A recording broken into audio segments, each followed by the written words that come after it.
There is a lie being told to everyone.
And the last card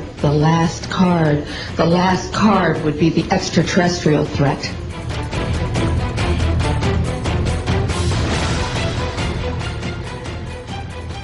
The level of Earth changes that are going to affect all of us in 2010 will not be to such a strength that the populace of the U.S.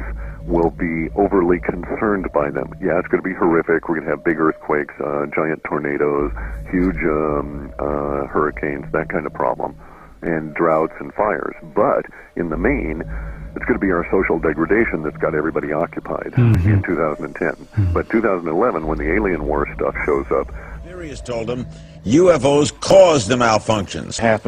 Very rarely does a missile malfunction, and I don't think any much more rare would be two at the same time, but never 10. An object came into the frame, shot a beam of light at the warhead, flew up to the top, shot another beam of light at the warhead, flew around the direction it was flying, shot another beam of light at the warhead, flew down, shot another beam of light at the warhead, and flew out the same way it came in. As we go through this stuff, and that really the universe we know is an ordered, structured place, and so I don't personally have any fear about any of this stuff that's coming, because it's going to work out as it should. Yeah, I mean, what are you going to do? Exactly. I didn't create any of it, so I'm not taking any personal responsibility for it. I don't have to stay around and clean up the mess afterwards, so it's like, okay. Can be immediately identified as the planet Venus, weather balloons, weather anomalies, swamp gas, you name it, we've got it nailed. It's the 5% that give you the really... United States Marine Corps. I'm sorry, Captain, this is a restricted area. I can't let you pass without clearance. Okay. Come here. You want to see my clearance? Maybe I'll just leave this here with you. Let him pass. Let him pass. Will Smith, Independence Day, a movie about aliens invading Earth. But now the United Nations is getting ready for a contact with aliens from outer space. This is Moslin Othman. She's out of Malaysia. She will be planet Earth's first interstellar diplomat. And it's going to work out as it's supposed to.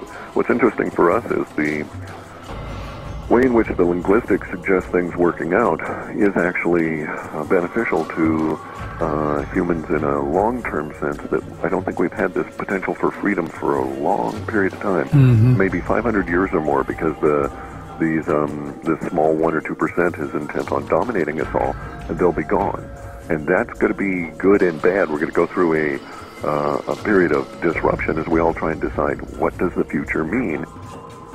Regarding the missile shutdown incidents, my opinion, their opinion, is that whoever are aboard these craft are sending a signal to both Washington and Moscow, among others, that we are playing with fire, that the possession and threatened use of nuclear weapons potentially threatens the human race and the integrity of the planetary environment.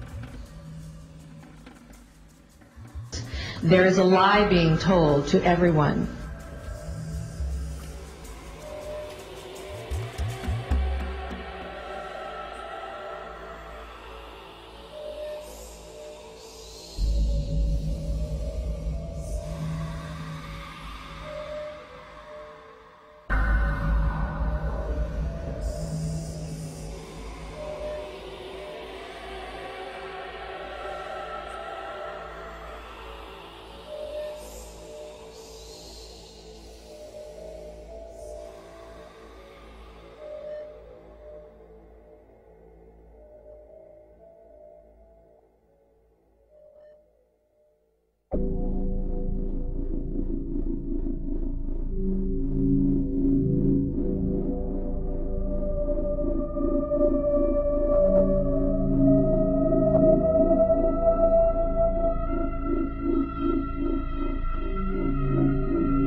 There is a lie being told to everyone that the weaponization of space is now first being based upon the evil empire, the Russians.